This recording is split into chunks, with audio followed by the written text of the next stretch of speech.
মধ্যপ্রাচ্যের আকাশে ড্রোন ক্ষেপণাস্ত্রের গর্জন এখন প্রাত্যহিক বাস্তবতা।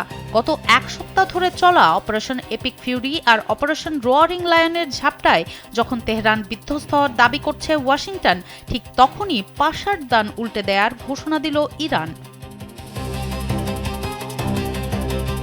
গত ২৭ ফেব্রুয়ারি পরমাণু সংলাপ ব্যর্থ হওয়ার পরদিন থেকে যুক্তরাষ্ট্র ও ইসরায়েলের যৌথ সাঁড়াশি আক্রমণের মুখে পড়ে ইরান।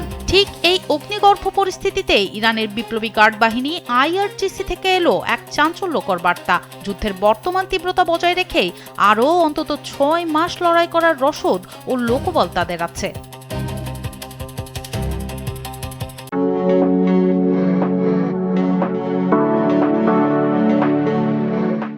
এমনটাই জানিয়েছেন আইআরজিসির মুখপাত্র ব্রিগেডিয়ার জেনারেল আলী মোহাম্মদ নাইনি।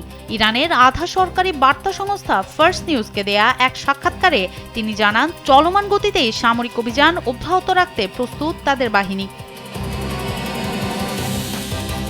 গত ৭ দিনে ইসরায়েল ও যুক্তরাষ্ট্রের ২০০টিরও বেশি স্থাপনায় ড্রোন ক্ষেপণাস্ত্র হামলা চালিয়ে তেহরান বুঝিয়ে দিয়েছে, ডোনাল্ড ট্রাম্পের সব ধ্বংস করে দেওয়ার দাবি সম্ভবত মুদ্রার এক পিঠ মাত্র।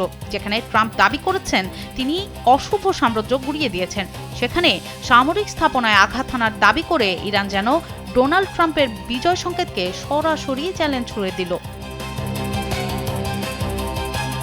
মূলত ৬ থেকে ২৭ ফেব্রুয়ারি পর্যন্ত তেহরান ও ওয়াশিংটনের মধ্যে পরমাণু কর্মসূচি নিয়ে টানা আলোচনা হয়। তবে কোনো সমঝোতা ছাড়াই শেষ হয় সেই সংলাপ। কোনো চুক্তি ছাড়াই পরমাণু সংলাপ ভেঙে যাওয়ার পরদিনই যুক্তরাষ্ট্র অপারেশন এপিক ফিউরি এবং ইসরায়েল অপারেশন রোয়ারিং লায়ন নামে ইরানের সামরিক অভিযান শুরু করে। পাল্টা জবাবে ইরানও তার ড্রোন ও ক্ষেপণাস্ত্রের ভান্ডার খুলে দিয়েছে।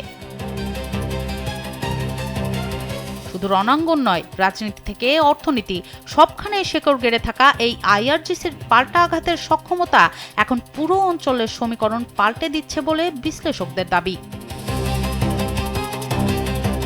সোনম সিদ্দিকী, কালবেলা।